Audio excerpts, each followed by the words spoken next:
Jagan bus యాత్రకి సిద్ధమైపోతున్నారు. అందులో భాగంగా ఒక పక్కన అవినాష్ని పిలిపించుకుని కడప నుంచి బిగిన్ చేస్తున్నారు కాబట్టి ఇడుపులపాయ అక్కడి నుంచి అవినాష్ని పిలిపించుకుని ముందు ఒకటి అక్కడ పార్లమెంట్ వ్యవహారాల గురించి మాట్లాడారు.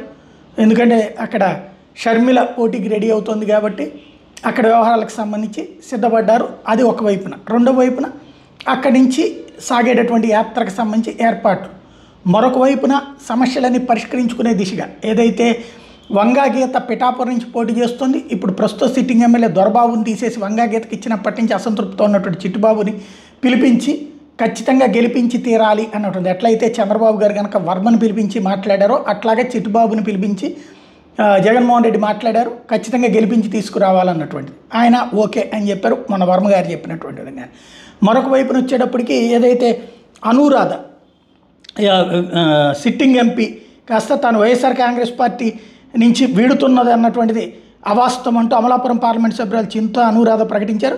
పార్లమెంట్ సభ్యురాలుగా ఎన్నికైనటువంటి సందర్భంలో జగన్మోహన్ రెడ్డి చేసినటువంటి సాయం మరోలేను, అటువంటి వ్యక్తి నేరులోనే పనిచేస్తాను తప్ప మరో గూటికి చేరే వ్యక్తిని గాను అంటూ అనురాధ స్పష్టం చేశారు. బీజేపీ అభ్యర్థిగా పేరు వినబడుతున్నటువంటి వ్యక్తితో తమ కుటుంబానికి ఎటువంటి సంబంధం లేదని, ఆయన ఎన్ని పార్టీలు మారారు అన్నటువంటిది తాము మారబోమని జగన్మోహన్ రెడ్డి వెంటే ఉంటామంటూ చెప్పుకొచ్చారు. తద్వారా బీజేపీ అంటే ఇప్పుడు రఘురామకృష్ణరాజును టార్గెట్ చేశారనుకుంటా, లేకపోతే హర్షకుమార ఏంటనేది తెలవాల్సి ఉంది.